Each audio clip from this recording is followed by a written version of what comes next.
I knew my end had come the moment I saw my reflection in that glass wall. Me, in my worn blazer and notebook, facing someone who wasn't the CEO but lounged in the CEO's chair like he was born there. And with just a $3,800 check, he'd unknowingly pulled the pin on a bomb buried deep in the company's foundation, one that would detonate in exactly 30 days. My name is Lauren Mercer, and for 12 years, I'd been the backbone of Northbridge Innovation's product design division, 34 years old, with 47 patents bearing my signature. I'd watched this company grow from a startup in a converted warehouse to the gleaming tower in downtown Brighton City where I now stood, about to be discarded like yesterday's prototype. The executive conference room smelled of leather and arrogance. Evan Rourke, all 28 years of him, sat across from me with his Italian shoes propped on the mahogany table, shoes that probably cost more than what he was about to offer me. 3 weeks into his new position as Director of Strategic Operations, a title invented specifically for the CEO's nephew. And he'd already decided I was expendable. "Lauren," he said, not looking up from his phone, thumb scrolling through what looked like Instagram. "We need to talk about efficiency." I remained silent. In engineering, you learn that silence creates pressure, and pressure reveals cracks. He finally looked up, that practiced smile spreading across his face like an oil slick.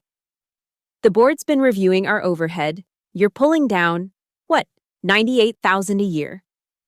112,000, I corrected, my voice steady as a laser level. "Right." He waved his hand dismissively. "Well, that's the problem. We found someone who can do your job for a third of that. Fresh perspective, you know. Hungry. Not so." He gestured vaguely at me. Comfortable. Comfortable. I'd worked 70-hour weeks for over a decade. I'd slept on the office floor during product launches. My comfort had built the foundation this trust fund baby was now standing on. "We're prepared to be generous, though." He slid a check across the table with 2 fingers, like he was dealing cards in Vegas. $3,800, a month's severance, more than required, legally speaking. I looked at the check. Such a specific number, not 4,000, not 3,500. $3,800, calculated, I realized, to be just insulting enough to make a point. "Clean out your desk by end of day," Evan continued, already turning back to his phone. "Security will escort you out, nothing personal. Lauren, just business. Trimming the fat, streamlining operations. I'm sure someone with your experience will land on her feet." The way he said experience made it sound like a disease. Around us, the glass walls of the conference room might as well have been a fishbowl.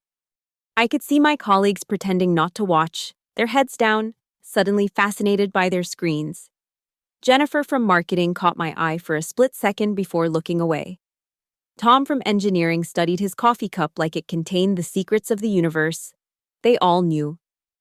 This public execution had been choreographed for maximum impact.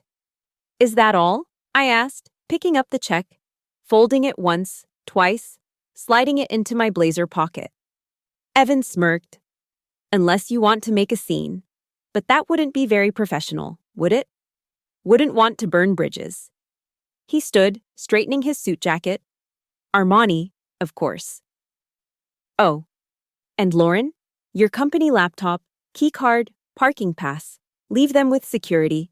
The patents, the designs, all your work, that stays here. Company property, as per your employment agreement. You do remember signing that, right?" I stood slowly, gathering my notebook, the same leather-bound journal I'd carried since my first day. "I remember everything, Evan." He laughed, actually laughed. "Good. Then you'll remember the non-compete clause too. 18 months. Don't even think about working for a competitor." He moved toward the door, then paused, adding over his shoulder, "By the way, we'll be announcing your replacement tomorrow. Kid from MIT, 23 years old. Brilliant, and so much cheaper." The door closed behind him with a soft pneumatic hiss. I stood alone in the conference room for a moment, looking at my reflection in the polished table. Worn blazer, yes. Tired eyes, certainly. But also something else, the faintest smile playing at the corners of my mouth. $3,800. Such a specific number. Such a catastrophic mistake. 12 years ago, I was 22 and hungry, not for food, but for a chance to prove that my mind could build something extraordinary. Charles North found me at a career fair, standing alone at my booth with a prototype that everyone else had walked past. A self-adjusting mechanical joint that could revolutionize prosthetics. Too complex, the other companies said. Too expensive to manufacture. Too ambitious for someone fresh out of engineering school. Charles had studied it for 10 minutes in complete silence, turning it over in his weathered hands, testing each movement. Then he'd looked up at me with eyes that sparkled behind wire-rimmed glasses and said, "This is brilliant. When can you start?" That first year, Northbridge Innovations was just 7 people in a converted warehouse. Charles, his business partner. 3 engineers including me, a secretary, and a part-time accountant. We worked on card tables and folding chairs, using a microwave that only heated the middle of whatever you put in it. But Charles had vision, and more importantly, he had faith in the people he chose. 6 months in, after my 3rd patent application was approved, Charles called me into his makeshift office, a corner sectioned off with portable dividers. He had a document on his desk, typed on actual letterhead, not just printed from a standard template. "Lauren," he said, adjusting his glasses, "I need to be honest with you. Northbridge is growing, but with growth comes vultures, investors, board members, future executives who won't understand what we're building here. They'll see numbers, not innovation, costs, not potential." He slid the document across to me. "This is a modified employment agreement. Everything's the same as your current contract, except for one addition. Page 7, Section 4B. I read it 3 times to make sure I understood. The patent reversion clause. In essence, if my base compensation ever dropped below $4,000 per month, not bonuses, not stock options, just base salary, all patents I developed would revert to my personal ownership, along with exclusive licensing rights. "Charles, this is..." I'd started, but he held up his hand. "Insurance," he said. "Not for you. For the company. If they ever value you so little that they'd pay you less than $4,000 a month, then they deserve to lose everything you've built. It's a poison pill, Lauren. One that only activates if someone is foolish enough to swallow it. But why would you? Because I know what it's like to watch corporate raiders tear apart something you've built." His voice had turned hard, brittle. "My first company, before Northbridge, they pushed me out, kept everything I'd created, and ran it into the ground within 2 years. I won't let that happen here. And I won't let it happen to the people who build this company with their minds and souls." I'd signed it, of course. Back then, $4,000 a month seemed like a fortune, and the idea that anyone would try to push me below that threshold was absurd. As the years passed and my salary climbed, $50,000, $70,000, eventually breaking 6 figures. That clause became a forgotten relic, buried in my personnel file.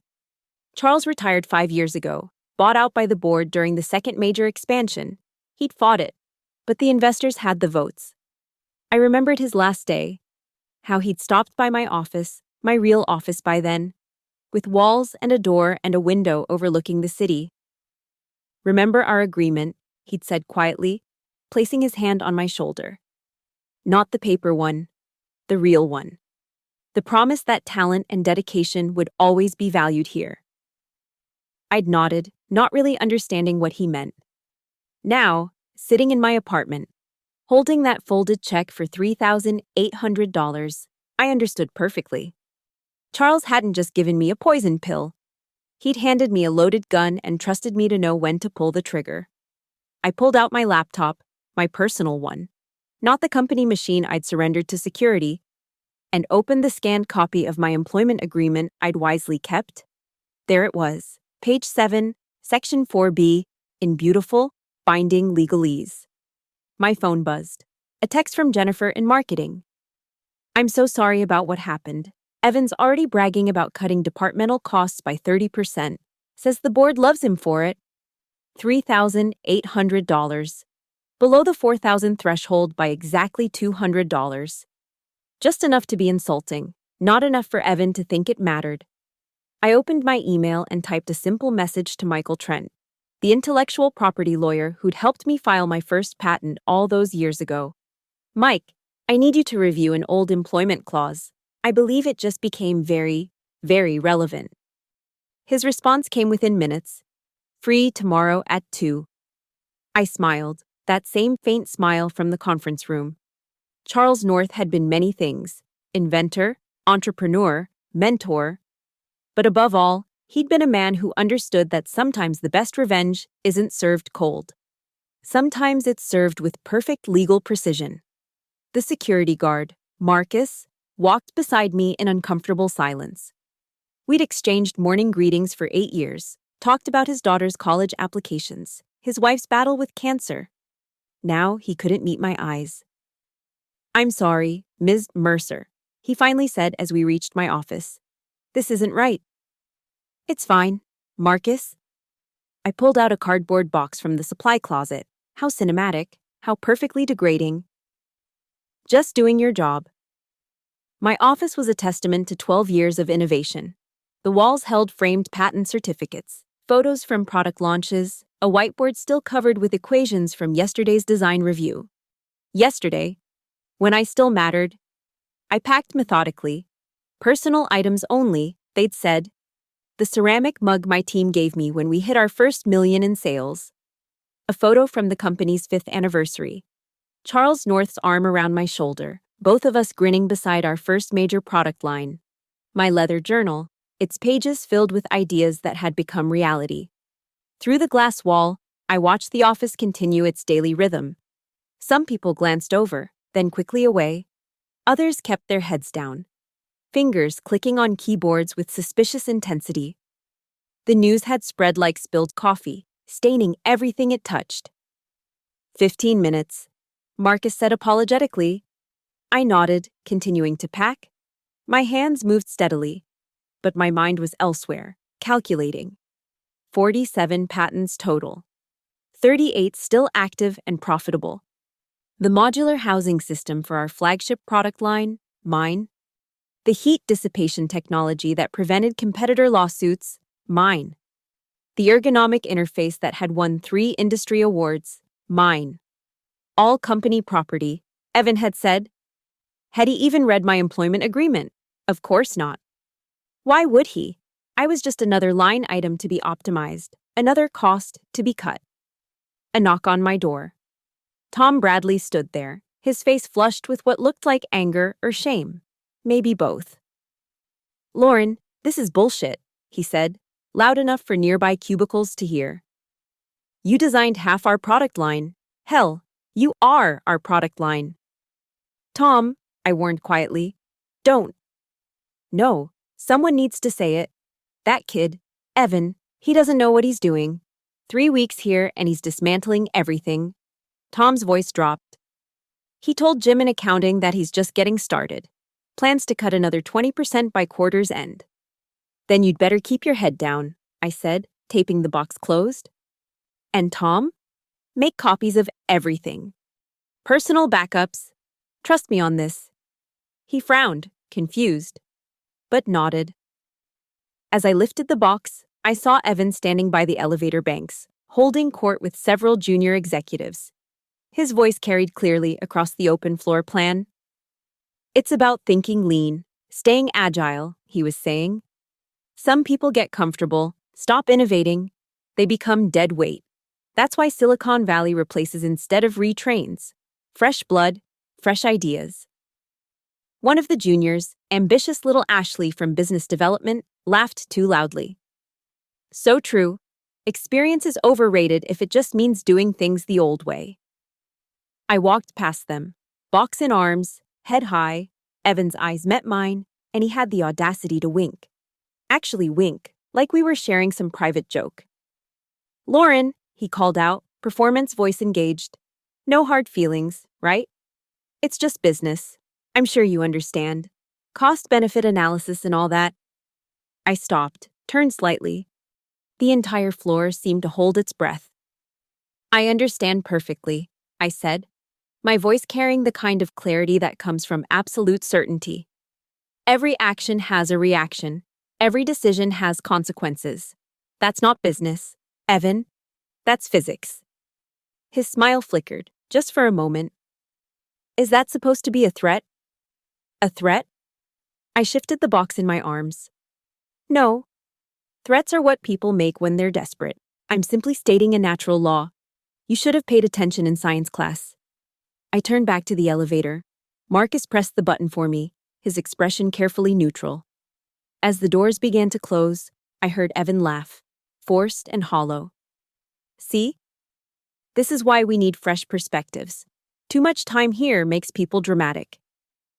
The elevator descended in silence. Marcus finally spoke at the 10th floor. Ms. Mercer, between you and me, that young man has no idea what he's thrown away. No, I agreed, watching the floor numbers tick down.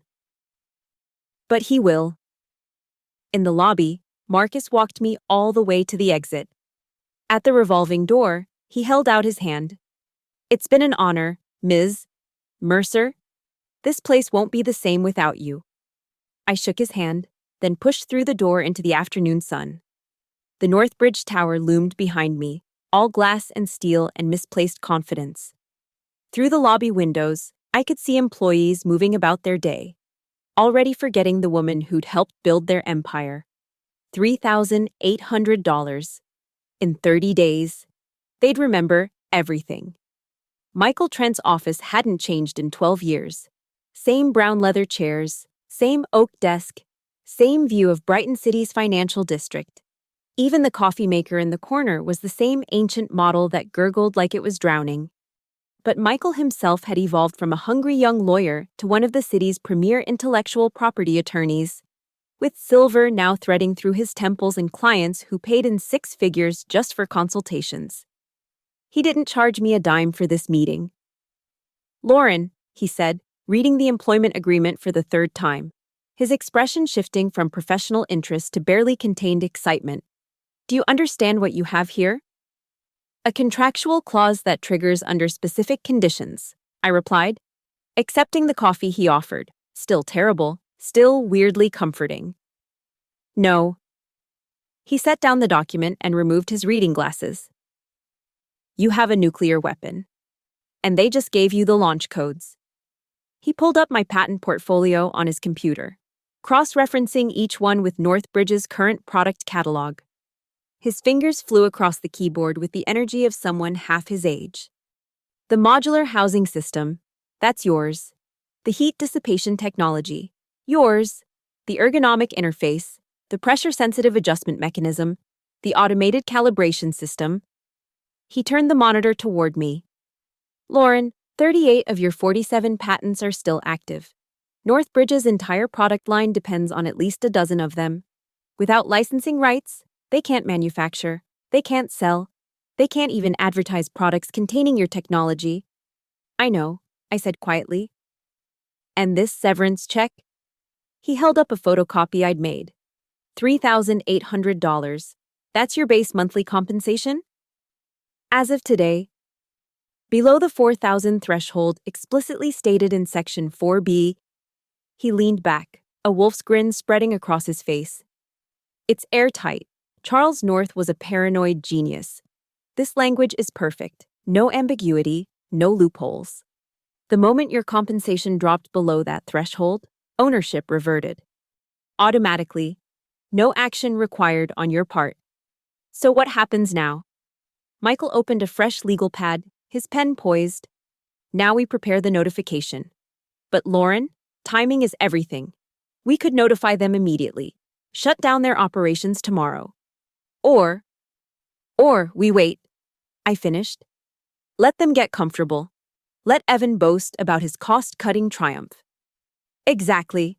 Meanwhile, I'll prepare everything. Licensing agreements with astronomical fees. Retroactive usage penalties from the date of reversion. Cease and desist orders ready to file. He started writing, his penmanship sharp and decisive. "How long do you want to give them?" 30 days, I said. Let them think they've won. Let Evan cement his reputation as the executive who trimmed the fat. Let him present his Q2 projections to the board based on his new, lean operational model. Michael nodded approvingly. "And in 30 days? We pull the trigger." He set down his pen. "Lauren, I need you to understand something. Once we do this, there's no going back. They'll try to negotiate, probably offer you your job back, maybe even a promotion. The CEO will get involved. The board will panic. They might even try to challenge the clause in court, though they'll lose. I'm not interested in going back. What are you interested in?" I looked out his window at the city below, at the Northbridge Tower visible in the distance. Justice, accountability, and a demonstration that talent isn't a commodity to be discarded when convenient. Michael studied me for a moment. "You've changed. 12 years ago, you were this bright-eyed kid with a brilliant invention and faith in the system. Now I understand the system," I said, "and I know how to use it." We spent the next 3 hours preparing the groundwork. Michael would file the patent reversions quietly with the USPTO, establishing the paper trail without alerting Northbridge. He'd calculate licensing fees based on industry standards, the kind of numbers that would make even a healthy company sweat. He'd document every product, every sale, every usage of my technology since the moment that check was signed.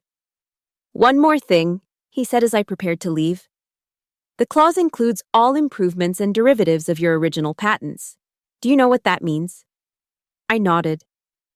"The next generation products they're developing, the ones they haven't released yet, the ones they've probably invested millions in developing, all based on your foundational patents, all legally yours the moment your salary dropped."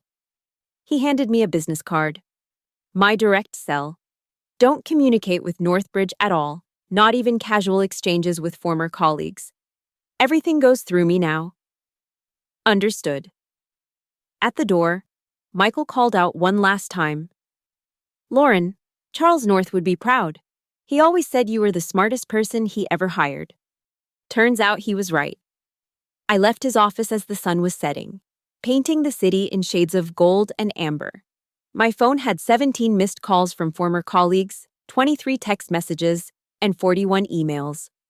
I deleted them all unread.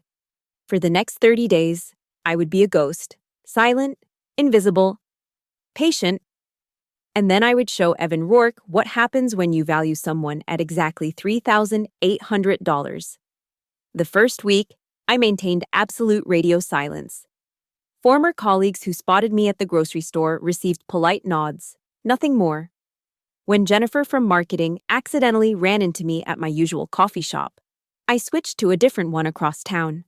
The hardest part wasn't the isolation, it was resisting the urge to watch the slow-motion disaster unfold. Michael, however, kept me informed with surgical precision. "They announced your replacement," he told me on day 8. "Kid named Bradley Kim, fresh MIT graduate.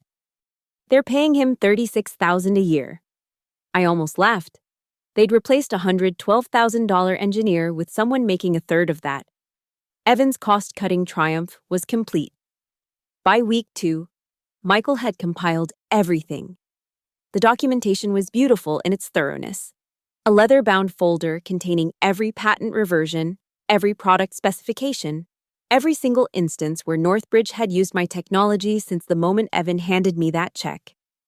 "The licensing fees alone," Michael said, sliding a summary across his desk, "would be $7.3 million annually. That's using conservative industry standards. The retroactive fees from the date of reversion add another $800,000. And if they refuse, then they cease all manufacturing immediately. Every product using your technology comes off the market. Their holiday inventory, worth approximately $40 million, becomes unsellable. Their Q4 contracts become impossible to fulfill." I studied the numbers, but my attention kept drifting to my laptop, where Northbridge's corporate blog displayed Evan's latest post. "Innovation through efficiency. How smart cuts drive growth." The comments section was full of investor praise and employee sycophancy. Week 3 brought unexpected entertainment. Tom Bradley, my former colleague, had been fired. Jennifer texted me despite my silence. Tom pushed back on Evan's new design changes, said they violated core patents. Evan called him resistant to progress and had security escort him out. Tom knew. Somehow, he'd figured out what was coming and tried to warn them. They'd responded by shooting the messenger. Michael used the time to perfect our strategy. We'll send the notification to legal, the CEO, and the entire board simultaneously, he explained. 9 a.m. sharp, when they're all in the building for the quarterly review meeting. No time to coordinate a response, no opportunity to control the narrative. What about a press release? I asked. Already drafted, but we hold it for 24 hours, give them a chance to respond appropriately. If they don't, he shrugged. Every tech journalist in the country gets the story of how Northbridge lost its entire patent portfolio over a $3,800 severance check. The final week, I actually relaxed. I read books I'd bought years ago, but never opened. I sketched new designs in a fresh notebook, ideas flowing freely without corporate constraints. I slept 8 hours a night for the first time in a decade. Meanwhile, Michael's investigator, yes, he'd hired an investigator, sent daily updates. Evan had received a performance bonus of $50,000 for exceptional cost reduction initiatives. The board had approved his proposal to cut another 15 positions. The CEO had publicly praised him as the future of executive leadership at Northbridge. On day 28, Michael called with an interesting development. Charles North reached out, he said. Wanted to know if you needed anything. Financial support, introductions to other companies, anything. How did he know? He's been tracking the patent filings. The man may be retired, but he still watches his baby. He said, and I quote, "It's about damn time someone used that clause. Tell him thank you, but I've got this handled." He also said to tell you that he's already talked to 3 major competitors about a brilliant engineer who might soon be available for consulting work. Apparently, they're very interested. I smiled. Even in retirement, Charles was 3 steps ahead. Day 29. I met Michael at his office for final preparations. Everything was ready. The legal notifications, the licensing agreements, the cease and desist orders. Even a preliminary injunction request if they tried to continue production without authorization. You can still back out, he offered, though his tone suggested he'd be disappointed if I did. Once we send this tomorrow, Northbridge will never be the same. Neither will I replied. That's rather the point. He poured 2 glasses of actual good scotch from a bottle he kept in his desk for special occasions. To Charles North, he said, raising his glass, who apparently saw this coming 12 years ago. To consequences, I countered, and executives who are too arrogant to read the fine print. We drank, and I went home to sleep soundly before the morning that would change everything. That night, I pulled out the folded check from my blazer pocket, smoothing it flat on my kitchen table. $3,800. Such a small number for such a massive mistake. Tomorrow, at exactly 9 a.m., Evan Rourke would learn what I was really worth. 9 a.m., Tuesday morning. 30 days exactly since Evan Rourke handed me that check with his practiced smile and casual dismissal. According to Michael's investigator, the entire Northbridge board was assembled in the 42nd floor conference room for their quarterly review. Evan was presenting his cost optimization report, probably basking in praise for his strategic downsizing. At 9 a.m. sharp, Michael hit send. The email was a masterpiece of legal precision. Subject line: Notice of patent reversion and licensing requirements. Immediate action required. Sent to the CEO, every board member, the head of legal, and CC'd to the CFO for good measure. By 9:07, Michael's phone rang. He put it on speaker. What the hell is this? The voice belonged to David Steinberg, Northbridge's chief legal counsel. I'd worked with him for years. He was good at his job, but he sounded like someone had just informed him the building was on fire. Good morning, David. Michael responded smoothly. I assume you've reviewed the documentation. This is bullshit. You can't just. Actually, we can. And we have. As of 30 days ago, Ms. Mercer's base compensation dropped below the threshold specified in her employment agreement, triggering automatic reversion of all patent rights. It's all quite clearly stated in Section 4B. That clause is 12 years old. Age doesn't invalidate contracts. David, you know that? There was muffled conversation in the background. Raised voices, someone saying, "Get him on the line now." "I need to call you back," David said, and hung up. 9:23 a.m. Michael's phone rang again. This time it was Richard Blackstone, the CEO himself. I'd met him exactly 3 times in 12 years. "Mr. Trent, this is Richard Blackstone. I understand there's been a misunderstanding about Ms. Mercer's intellectual property." "No misunderstanding, Mr. Blackstone. The patents have legally reverted to Ms. Mercer's ownership. We're prepared to offer licensing agreements so Northbridge can continue operations." "This is extortion. This is contract law. The licensing terms are actually quite reasonable. $7.3 million annually for full usage rights." Silence. Then, "That's our entire R&D budget." "What a coincidence," Michael said dryly. 10:45 a.m. The investigator texted Michael a photo from inside Northbridge. Someone in the meeting had snapped it covertly. The boardroom was in chaos. Papers scattered, multiple people on phones. Evan standing frozen by the presentation screen that still displayed his cost-cutting triumph slides. 11:30 a.m. David Steinberg called back. "We need those patents. Our entire manufacturing line depends on them." "We're aware," Michael responded. "That's why we're offering licensing terms. $7 million is impossible. Then I suggest you stop manufacturing products using Ms. Mercer's technology immediately. Our holiday inventory alone is worth approximately $40 million. Yes, all utilizing Ms. Mercer's patents. Every unit sold without a license would constitute willful infringement. The penalties for that, as you know, are substantial." 12:15 p.m. A new player entered. Harrison Rourke, chairman of the board and Evan's uncle, the man who'd forced Charles North into retirement. "Mr. Trent." His voice was cold, controlled. "Let's discuss reality. We'll challenge this clause in court." "Please do," Michael said cheerfully. "We'll request an immediate injunction against all product sales during litigation. How long can Northbridge survive with zero revenue? 6 months? 3? You're destroying this company over a petty termination? No, Mr. Rourke. Your nephew destroyed this company with a $3,800 check. We're simply executing a legally binding contract clause." 1:45 p.m. Richard Blackstone called again.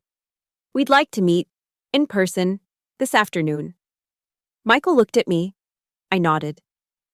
4 p.m., Michael said. "My office. Ms. Mercer will be attending." "Fine." 2:30 p.m. Jennifer texted me despite my silence. "The entire building is in meltdown. Evans locked himself in his office. Legal is frantically reviewing every employment contract. The board is screaming at each other. What did you do?" I didn't respond, but I smiled. 3:00 p.m. Michael's investigator reported that Northbridge's stock had started dropping. Somehow, word was leaking to the market. Down 8% in an hour. 3:30 p.m. We prepared for the meeting. Michael laid out the contracts, the patent documentation, everything in perfect order. "Remember," he said, "you hold all the cards, every single one. They can bluster, threaten, beg, none of it matters. The law is on your side." "I know," I said, straightening my blazer, the same worn blazer I'd worn the day they fired me. "Let's go show them what their cost-cutting really saved." At 3:55 p.m., I stood outside Michael's conference room, watching through the glass as the Northbridge delegation filed in. CEO, legal counsel, and in the back, trying to look invisible, Evan Rourke. 30 days ago, he'd dismissed me with a wink and a check. Time to show him the real cost of devaluing talent. The conference room felt smaller with all that panic packed into it. Richard Blackstone sat at the center, his usual CEO composure cracked like cheap paint. David Steinberg flanked him, laptop open, fingers flying across the keyboard as he desperately searched for loopholes that didn't exist. And Evan, he sat at the far end, his designer suit somehow looking 2 sizes too big, his face the gray of old newspaper. Ms.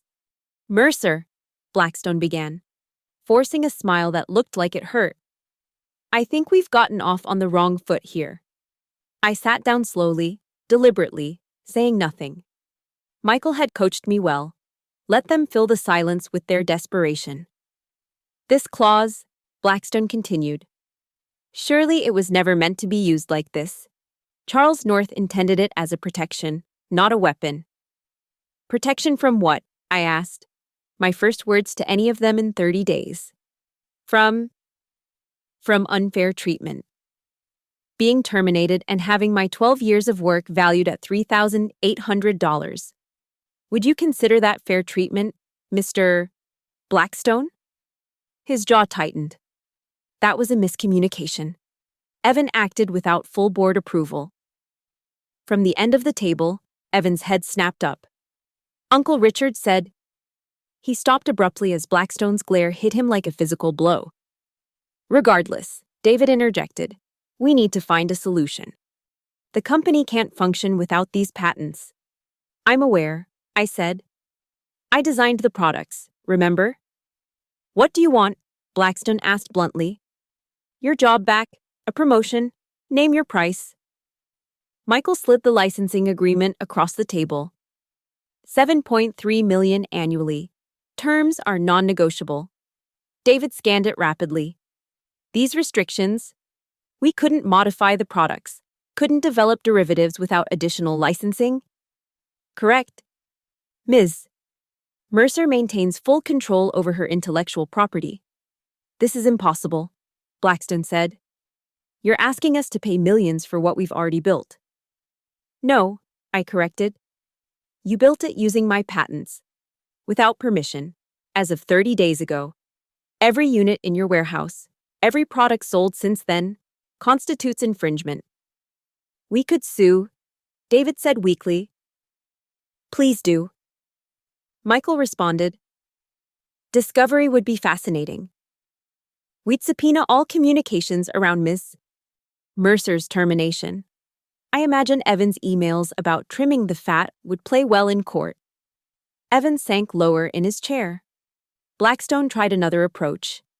Lauren, you spent 12 years at Northbridge. Doesn't that mean anything to you? It meant everything to me, I said, my voice sharp enough to cut glass. Which is why I worked 70-hour weeks, why I slept in the office, why I poured my soul into 47 patents that built your empire. And you had your nephew throw me away to save what amounts to a rounding error in your quarterly budget. That was Evan's decision. Stop. I held up my hand. Evan may have signed the check, but you all let it happen. The board approved his cost-cutting mandate. You praised his innovative approach to human resources. Jennifer from marketing told me you called him the future of Northbridge leadership. Silence fell like a hammer. The licensing agreement is generous, Michael said. We could demand far more in damages. We could go public with this story. Northbridge loses patent portfolio over $3,800 severance. How do you think the market would react? As if on cue, David's phone buzzed. He looked at it and paled. Stocks down 12%. Someone leaked that we're having emergency board meetings. We need those patents, Blackstone said. All pretense gone. Without them, we're finished. Then sign the agreement, I said. $7 million a year will cripple us. No, it won't. It's exactly what you would have paid for proper R&D if you hadn't been relying on my innovations. Consider it a correction to market value. Evan finally spoke, his voice cracking. This is my fault. I'll resign. I'll fix this. You can't fix this, I told him. That's what you never understood. You thought I was just an expense to be optimized, but I was the foundation. and you demolished it for $3,800.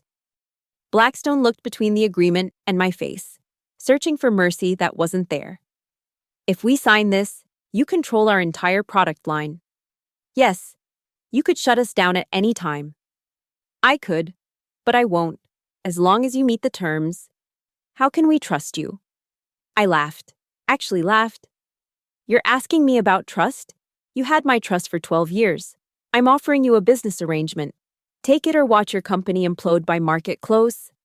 David whispered urgently in Blackstone's ear.